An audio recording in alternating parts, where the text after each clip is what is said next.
शिवराज का अपनी सीट पर भारी विरोध, दूसरी सीट से उतरने पर विचार।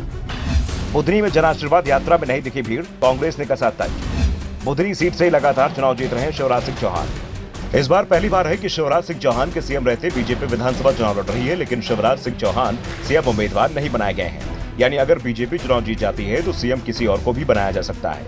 वैसे शिवराज इस बार अपनी ओर से पूरी मेहनत कर रहे हैं, पूरे प्रदेश का दौरा कर रहे हैं। जन आशीर्वाद यात्रा इस समय प्रदेश में 4 अलग अलग स्थानों से निकाली जा रही है और शिवराज चारों में ही पहुंच रहे हैं।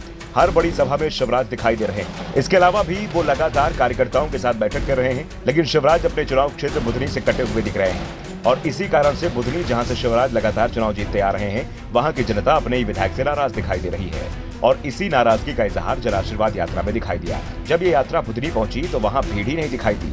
रैली में खाली पड़ी कुर्सियों की तस्वीरें वायरल हो रही हैं। कांग्रेस दावा कर रही है कि जब सीएम के चुनाव क्षेत्र में बीजेपी का यह हाल है तो पूरे प्रदेश के हाल अपने आप सामने आ जाएंगे। वो भी तब जब खुद सीएम शिवराज सिंह चौहान आम सभा करने के लिए पहुंचे थे।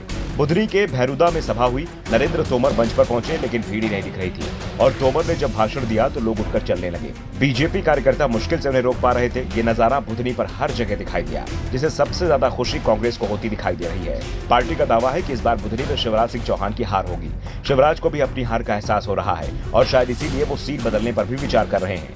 दूसरी ओर कांग्रेस ने शिवराज के खिलाफ मजबूत उम्मीदवार उतारने की तैयारी भी शुरू कर दी है और इसमें सबसे आगे नाम दीपक जोशी का चल रहा है। दीपक जोशी कुछ दिनों पहले ही बीजेपी छोड़कर कांग्रेस में आए हैं।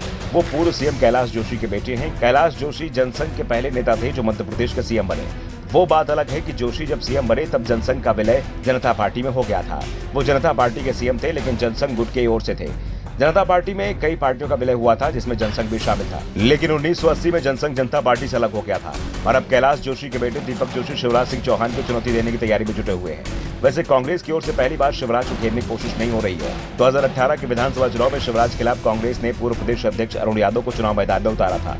बुधनी में यादव वोटरों की संख्या सबसे ज्यादा है और इसी के चलते माना गया था कि यादव यहां शिवराज को हरा सकते हैं, लेकिन अरुण यादव शिवराज को कांटे की टक्कर भी नहीं दे पाए थे। लेकिन इस बार अगर दीपक जोशी शिवराज के सामने आते हैं तो शिवराज के लिए मुश्किलें बढ़ जाएंगी।